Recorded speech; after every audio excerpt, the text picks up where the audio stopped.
students, how are you all? Hope you all are doing very good. So today students, we have to start our 9th chapter of class 5th, which is about the moon, which is our Earth's companion. Okay, as we all know, moon is the only natural satellite of Earth and it is the companion of our Earth also. So we have to discuss a very detailed description regarding the moon only. Okay, chal. So let's begin our chapter. We have already learnt about the Earth and its neighbors in the previous class. In this chapter, we shall study the Moon in some detail. The Moon is the only natural satellite of the Earth. It is the Earth's closest neighbor. It goes around the Earth in the same way as the Earth goes around the Sun. A satellite is a natural or man-made object which revolves around the planet. It does not have its own light. The Moon shines due to the reflected light of the Sun. It is one of the brightest objects in the sky after the Sun. The distance of the Moon from the Earth is 3,84,400 kilometers. It is much smaller than the Earth.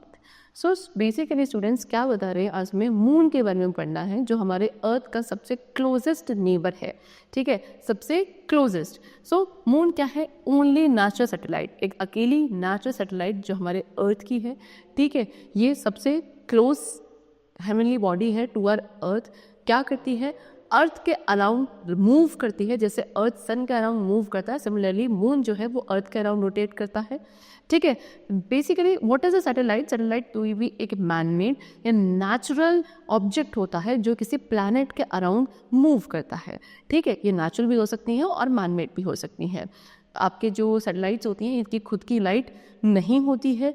Moon है, moon भी shine करता है. ये आपकी satellite है, shine करती भी दिखती है, लेकिन किसकी वजह से? जो सन की रिफ्लेक्टेड लाइट रेज इसके ऊपर जब फॉल करती हैं तो ये हमें ब्राइटली शाइन करता हुआ दिखता है. अदरवाइज इसकी खुद की लाइट नहीं होती है.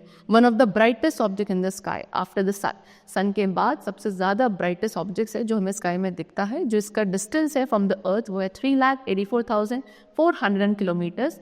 और अर्थ के कंपेरिजन में इसका जो साइज़ है वो काफ़ी छोटा है. Surface of the moon. अब हम मून के सरफेस के बारे में डिस्कस करते हैं. ओके, सी. सो जो मून का सरफेस है वो क्या है? रफ और अनइवन है. सी they have shown in the picture also, this is your surface of the moon. काफ़ी रफ और अनइवन है. ये किससे कवर्ड है? With a layer of dust, mountain, valley, lava field, craters, ये सब कवर्ड है वहाँ पे.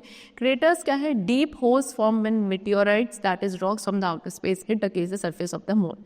क्रेटर्स क्या है? एक बड़े बड़े गड्ढे, काफ़ी गहरे गड्ढे हैं, डीप होल्स जो मून के सरफेस पे किसकी वजह से हुए हैं? जब आपके जो ये मीटेरॉइड्स है, ये मीटेरॉइड्स क्या होते हैं? रॉक्स, पत्थर हैं बड़े बड़े. ये आउटर स्पेस से जाके जब मून सरफेस पे स्ट्राइक होते हैं तब जाके ये होल्स वहाँ पर हो चुके हैं, which are known as craters. ठीक है, जो लावा प्रेजेंट है in the core flew out from these craters. इसके कोर के अंदर लावा क्या करता है? इन्हीं क्रेटर्स के थ्रू बाहर आता है, जिसकी वजह से क्या फॉर्मेशन होते हैं? यहाँ पे रॉक्स, प्लेन वगैरह का फॉर्मेशन होता है. ये सब कुछ क्या हुआ था? बिलियंस ऑफ ईयर्स अगो पहले हो चुका था. Astronauts brought back rocks from the moon which tell us that the surface of the moon is covered with grey dust. The moon is about 4.51 billion year old, the same age as the earth. Astronauts क्या moon से कुछ rocks लेकर आए थे जिससे हमें ये पता चला कि मून का सरफेस कैसी ग्रे डस्ट से कवर्ड है. ओके, मून कितना? 4.51 बिलियन ईयर ओल्ड है, सेम एज अराउंड जितनी हमारे अर्थ की भी है. चलो, atmospheric conditions on the moon. अब मून की एटमॉस्फेरिक कंडीशंस कैसी हैं? मून में there is no air, water, wind and weather. कुछ भी वहाँ प्रेजेंट नहीं है, जिसकी वजह से there is no life on the surface of the moon. Okay, चलो. Since there is no atmosphere on the moon, the side facing the sun is extremely hot and the side away from it is extremely cold. In the absence of atmosphere, heat of the sun is not absorbed and in night all the heat escapes out.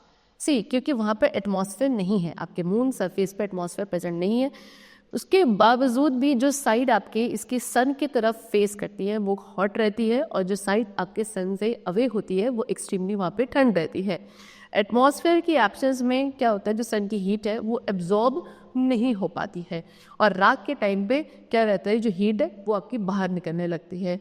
Moon की gravity कितनी है? Only 1/6 as strong as the earth gravity. Earth की gravity के comparison में केवल 1/6 strong है, 1/6 part है जो ग्रेविटेशनल फोर्स वहाँ लगता है.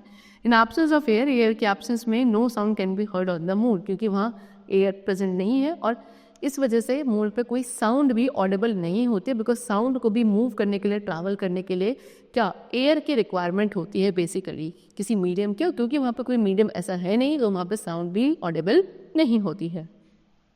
Next is phases of the moon. अब मून के फेजेस की बात करें तो basically we have all observe that the moon seems to change its shape daily as seen from the earth surface से जब हम मून को ऑब्जर्व करते हैं तो मून अपनी शेप डेली बेसिस पे हमें चेंज करता हुआ दिखाई देता है। It is lift up by the reflecting light of the sun as the moon revolves around the earth the shape of the lit portion also changes. The shape varies from a crescent to a full moon. The changing shape of the lit portion of the moon is called a phase. The different phases of the moon are being discussed below. See, क्या होता है आपकी जो अभी हमने पढ़ा था कि जो मून है, मून की खुद की लाइट नहीं होती है, वो सन की रिफ्लेक्टेड लाइट की वजह से हमें ब्राइटली शाइन करता हुआ दिखता है। सो उसका कौन सा फेस, क्योंकि वो क्या करता है, मून अर्थ के अराउंड रोटेट करता है और अर्थ सन के अराउंड रोटेट करता है, जिसकी वजह से सन की जो रेज मून के जिस पार्ट पर लिट होती हैं हमें से वही पार्ट विजिबल होता है from the earth.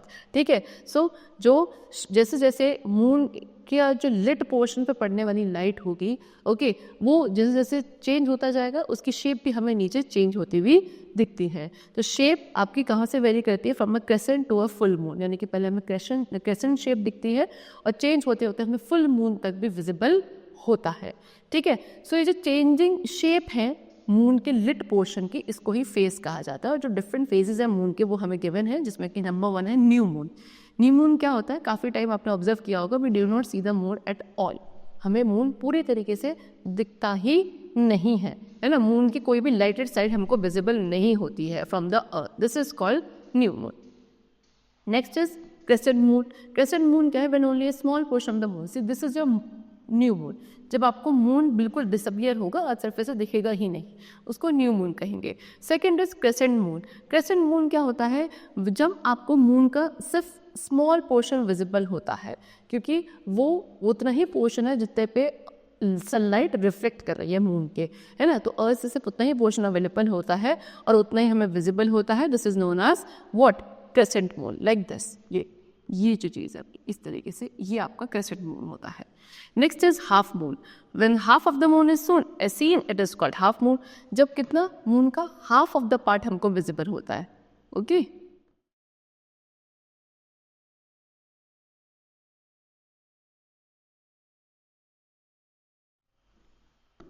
See when half of the moon, जब पूरा हाफ इतना मून हमें विजिबल होता है, इसको हम क्या बोलेंगे, हाफ मून कहेंगे। Next is gibbous moon.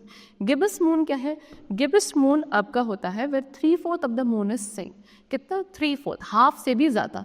ठीक है, जब 3/4 मून आपको विजिबल होता है उसको गिबस मून कहा जाता है। The last is full moon, when the entire moon is seen, जब पूरा मून विजिबल होता है इस तरीके से, इसको बोला जाता है full moon. So these are the different phases of the moon which are visible to us from the Earth's surface. Okay, chalo. Now, next. These stages together are known as the waxing phases of the moon. That is increasing size of the moon. तो ये जो आपने क्या देखे, stages देखी moon की, इनको हम वैक्सिंग फेज भी बोलते हैं मून का, यानी कि जो साइज है मून का वो क्या होता जाता है, चेंज होता जाता है। स्टार्टिंग के कब, स्टार्टिंग के 14 डेज, अगर आप स्काई को ऑब्जर्व करोगे 14 डेज तक के लिए, सिर्फ 14 डेज के लिए, और उसकी जो शेप आपको हर डे मिलेगी उसको आप क्या ऑब्जर्व करेंगे, तो आप क्या देखोगे कि जो स्टार्टिंग की स्टेजेस होती हैं मून की, जो साइज उसका इंक्रीज होता हुआ दिखता है, उसको हम वैक्सिंग फेज कहते हैं। उसके बाद जो है साइकिल रिवर्स हो जाती है, यानी कि after full moon appears gibbous moon, then a half moon and then a crescent moon and finally a new moon. क्या होगा, फुल मून के बाद आपको फिर गिबस मून दिखेगा, फिर हाफ मून दिखेगा, फिर क्रेसेंट मून दिखेगा एंड फाइनली न्यू मून, यानी कि उस दिन आपको मून विजिबल होगा ही नहीं। इस स्टेजेस को बोला जाता है weaning phase of the moon, यानी कि यहाँ पे मून का जो साइज है वो डिक्रीज होता जाता है, पहले इंक्रीज होगा then it will decrease. Next we come to eclipse. Eclipse क्या है, इट इज अ पार्शियल और total blocking of the light of the sun either by the earth और by the moon. It is nothing but shadows of the earth and the moon. An eclipse occurs when the sun, earth and moon are in a straight line. At times, a heavenly body in the center casts a shadow which partially or fully hides the other object of the sun. Eclipses are of two types, solar eclipse and lunar eclipse. So eclipse क्या है, जब सन की जो light है वो block हो जाती है, या तो पार्शियली या कंप्लीटली, किसकी वजह से, या तो मून की वजह से या अर्थ की वजह से। ठीक है, सन की जो लाइट है वो फॉल करती है, उसकी वजह से आपको अर्थ सरफेस पर लाइट आती है, मून आपको ब्राइटली शाइन करता हुआ दिखता है because of the sunlight only. So जब क्या होता है, क्योंकि मून की जब सन की जो लाइट रेज आगे की तरफ ट्रैवल करती हैं और उसके पाथ में, ठीक है, सन की लाइट रेज के पाथ में जब बीच में मून या अर्थ आता है और उसके पाथ को ब्लॉक कर देता है, तब जाके एक्लिप्स का फॉर्मेशन होता है। तो कुछ नहीं, अर्थ और मून की शेडोज हैं जो हमको दिखती हैं because of the eclipse formation. Eclipse कब होता है, जब सन, अर्थ और मून तीनों ही स्ट्रेट लाइन में होते हैं। कभी कभी क्या होता है कि ये जो हेवनली बॉडीज हैं सेंटर में, वो शेडो कास्ट करती है दूसरे आपके ऑब्जेक्ट पर, या तो पूरी तरीके से या फिर पार्शली। ओके, चलो अब एक्लिप्सेस दो टाइप्स के होते हैं, एक होता है सोलर एक्लिप्स, दूसरा होता है ल्यूनर एक्लिप्स। सबसे पहले पढ़ेंगे सोलर एक्लिप्स के बारे में। ये कब होता है, when the moon comes in between the earth as a sun and blocks the sunlight from reaching the earth and cast a shadow on the earth. Very important, जब क्या होता है, आपका जो मून है, मून अर्थ और सन के बीच में आ जाता है, तब उस टाइप पे सोलर एक्लिप्स का फॉर्मेशन होता है, जिसकी वजह से सन की जो लाइट है वो ब्लॉक हो जाती है और क्या करती है, अपनी शेडो कास्ट करती है, मून की शेडो कास्ट होती है on the earth surface. So solar eclipse कब होता है, on a new moon day. जब न्यू मून डे होता है तब सोलर एक्लिप्स होता है, यानी कि मून क्या करता है, सन को कंप्लीटली हाइड कर देता है। इसको हम टोटल सोलर एक्लिप्स कहते हैं। लेकिन जब ये सन को सिर्फ पार्शियली हाइड करता है, it is called partial solar eclipse. Solar eclipse last for a very short time, थोड़े ही टाइम के लिए सोलर एक्लिप्स होता है ना, कुछ ही फ्यू मिनट्स के लिए। काफ़ी डेंजरस है सोलर एक्लिप्स को देखना विद योर नेकेड आईज। ठीक है, क्यों, क्योंकि ये हमारा जो आई का रेटिना वाला पार्ट है जहाँ पे इमेज का फॉर्मेशन होता है, उसको ये डैमेज कर देता है। So we should not what see the solar eclipse with our naked eyes. See they have shown in the picture. ठीक है, ये आपका टोटल सोलर एक्लिप्स है, ये सन है, okay, and this is your earth, और इनके बीच में आ चुका है मून। ठीक है, सो इससे क्या हो गया है, इसकी जो आपकी लाइट है प्रॉपरली पूरी ब्लॉक हो चुकी है, तो ये आपको अपीयर नहीं होगा from the earth surface. Next we come to lunar eclipse. Lunar eclipse क्या है, ल्यूनर एक्लिप्स आपका रिवर्स हो जाता है, यानी कि जब अर्थ आ जाता है between the sun and the sun और मून के बीच में जब आपका अर्थ होता है, तब ल्यूनर एक्लिप्स होता है, यानी कि ये सनलाइट को ब्लॉक कर देता है सो दैट ये मून के सरफेस पर ना पहुंचे, और इसकी वजह से इसकी शेडो बनती है उस पर, जिसको हम ल्यूनर एक्लिप्स कहते हैं। यानी कि when the shadow of the earth completely covers the moon, a total lunar eclipse occur. जब आपके अर्थ की शेडो कंप्लीटली क्या कर देती है, मून को कवर कर देती है, वहाँ पे आपका टोटल ल्यूनर एक्लिप्स होता है। लेकिन जब मून पार्शियली कवर्ड होता है, वहाँ पे पार्शियल ल्यूनर एक्लिप्स होता है। ल्यूनर एक्लिप्स आपका लॉन्ग ड्यूरेशन के लिए, यानी कि काफ़ी लंबे समय के लिए चलता है। ये आपका सेफली देखा जा सकता है with your naked eyes also. Okay, it occurs when there is full moon. जब फुल मून होता है तब यूजुअली ल्यूनर एक्लिप्स होते हैं। ये आपका सन है, okay, this is moon and in the between there is earth. ठीक है, चलो now next we come to what, expeditions to the moon. See the first human being to step on the moon, सबसे पहला human being जो moon surface पे गए थे वो कौन थे, नील आर्मस्ट्रॉन्ग थे। कब, 28 जुलाई 1969 में। ही वॉज अकम्पनीड, यानी कि इनके साथ कुछ उनके कंपेनियंस भी थे, such as Edwin Aldrin and Michael Collins. 3 American astronauts थे ये, जो हमारे मून सरफेस पे गए थे एक स्पेस क्राफ्ट के through, and that name was Apollo 11। Michael Collins circle the moon and stayed back in the space craft. ठीक है, उन्होंने क्या करा था, मून को प्रॉपरली कवर किया था, समझा था, और वो वहाँ पे स्पेस क्राफ्ट में रहे थे। ये देखिए, the picture also have been given, Neil Armstrong, Michael Collins and Edwin अल्ला, from left to right. Left to right means यहाँ से इधर की तरफ। ये आपके नील आर्मस्ट्रॉन्ग है, he is Michael Collins and he is Edwin Aldrin, and this is Apollo 11, जिसके थ्रू ये क्या, मून पर तीनों ही अमेरिकन एस्ट्रोनॉट्स गए थे। और ये मिशन तो था first successful manned mission to the moon, सबसे पहला सक्सेसफुल मिशन था जिसमें एक मैन मून सरफेस पे गया था।